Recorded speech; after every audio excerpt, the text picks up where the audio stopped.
100,000 people are packed into Glasgow's Ibrox Stadium. In the centre are the royal dais, the massed bands, the trumpeters, the guard of honour. Such is the brilliant opening scene as Their Majesties' carriage drives round the arena. It is a scene that challenges comparison with all the great exhibitions of the past, with Wembley, with Glasgow in 1888. Yet already in the opening hour of this big show of 1938, as Their Majesties are greeted by Lord Elgin, the President of the exhibition, the one word for it is success. For success is the keynote of the opening speech by His Majesty the King.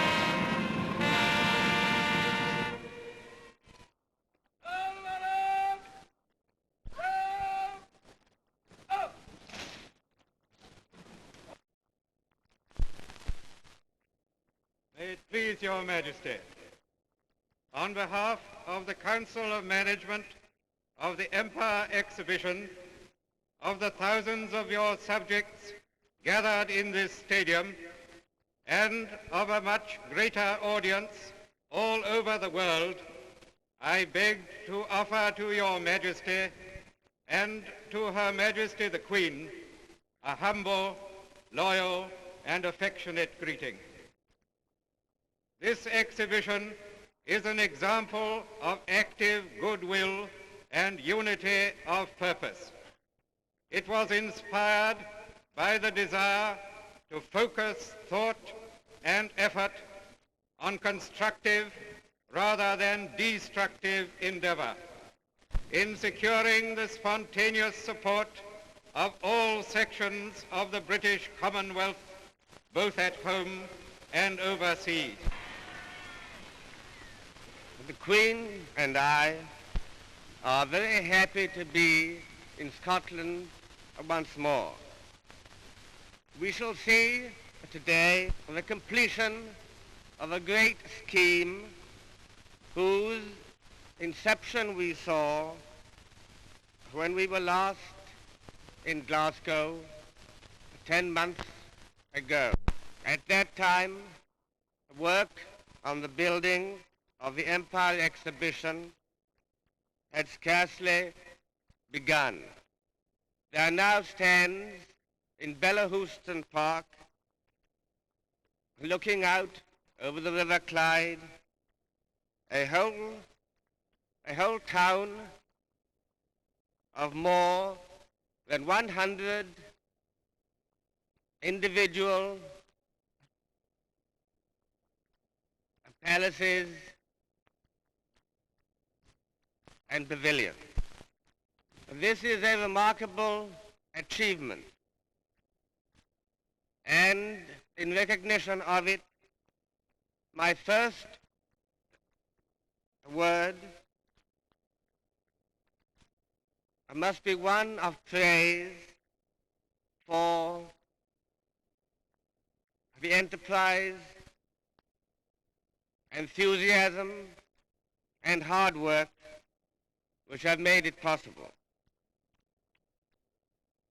The task has been shared by many people, those who have served on the organizing bodies, the empire governments which are taking part, the directing staff, and not least the workmen. It has been performed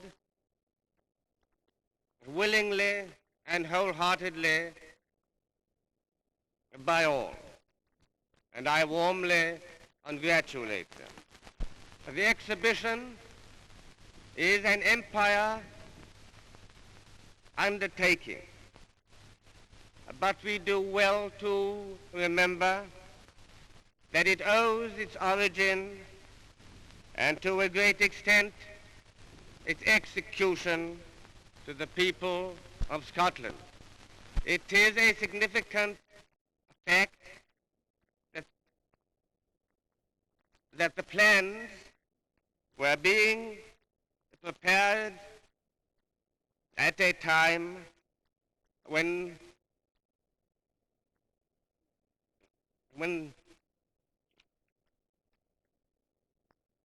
this country was still under the cloud of a long industrial depression. For this reason alone, many people would have hesitated to embark on a scheme of so wide and formidable a scope. But in addition, the fact had to be faced that this exhibition would inevitably challenge a comparison with those held at Wembley, in New Zealand, and in South Africa. Yet Scotland was not daunted, for that has never been her way. She believes that the best means of avoiding trouble is to provide against it, and that new enterprise is the safest insurance against the return of depression. It is in this spirit that the exhibition has been built, and I see in it the symbol of the vitality and initiative upon which the continued prosperity of Scotland must rest. I have spoken first of Scotland, but I am well aware that without the generous help and support of the rest of the empire, this exhibition would not have been possible. It now stands before us to testify to that willing cooperation which I rejoice to think is the hallmark of the Commonwealth of Nations.